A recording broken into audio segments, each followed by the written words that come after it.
What is up, everybody? Welcome back to another Pitching Ninja's Filthiest Pitches of the Day. Remember, before we get to those pitches, hit subscribe, join Ninja Nation. And now, without further ado, here are my Filthiest Pitches of the Day.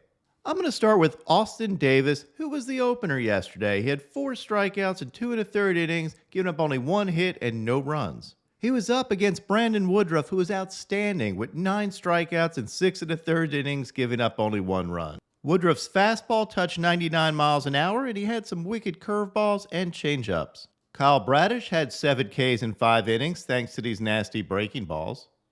Shane Bieber had his sick knuckle curves and sliders working. He had 8 strikeouts in 7 innings, giving up only 1 run. Bailey Falter had 8 strikeouts in 6 innings and had some nasty sliders. Justin Verlander continues to contend in the Cy Young race. He had 5 strikeouts in 7 2/3 innings, giving up only 1 run. His ERA this year is now 1.81. Kyle Wright had these mean curveballs on his way to 5 strikeouts in 6 2/3 innings. Martin Perez continued to pitch really well. He had 6 strikeouts in 7 innings, giving up only 1 run. His ERA this year is now 2.52. Perez leads the majors in the most strikeouts looking, probably because he absolutely paints. He outdueled Patrick Sandoval, who had these nasty changeups and 6 strikeouts in 5 2/3 innings. Miles Michaelis had 4 strikeouts in 7 innings thanks to his curveball and filthy two-seamer.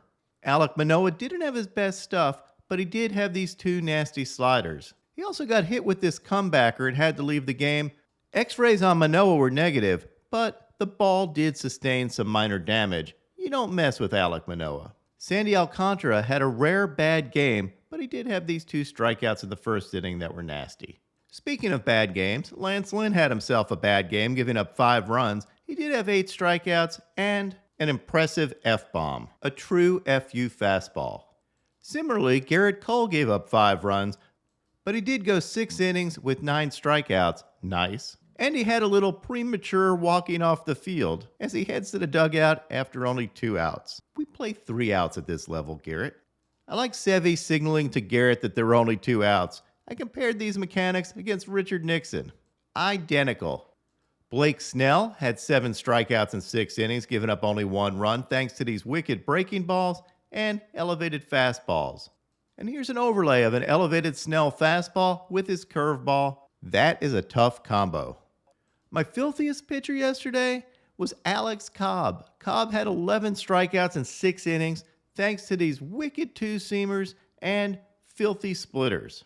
He was up against Marcus Stroman, who also pitched well with 3 strikeouts in 6 scoreless innings. And now onto my filthiest relievers. Brian Bayo had these upper 90s fastballs and wicked changeup. I also love to see his confidence. Look at that K-strut. Matt Brash had these 6 sliders. Evan Phillips had this wicked cutter and slider. Manny Benuelos had this amazing curveball that got the duck out of Herrera. It would have been better if the umpire actually rightfully called this a strike, but it's still hilarious. Kenley Jansen had these vicious cutters, and look at this elevated cutter. That movement looks unhittable. Gregory Soto had this 100-mile-an-hour fastball. Jorge Lopez had this 99-mile-an-hour sinker and 87-mile-an-hour knee-buckling curveball.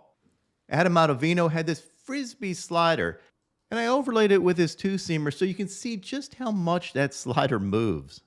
Crazy. Devin Williams continues to dominate and had these wicked airbenders.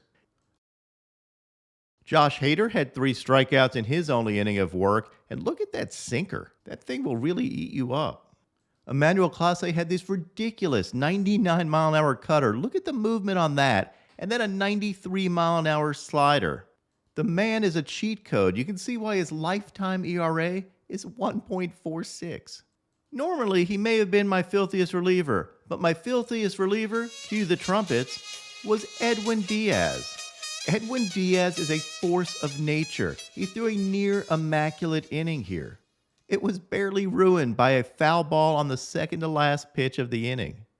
Man, that close, but it just postponed the inevitable as Diaz K'd the side on 10 pitches. Is Edwin Diaz the best closer in baseball right now? Leave me your thoughts in the comments. And now, my Pitching Ninja moment of zen. Close your eyes and relax. There's nothing more zen than rain.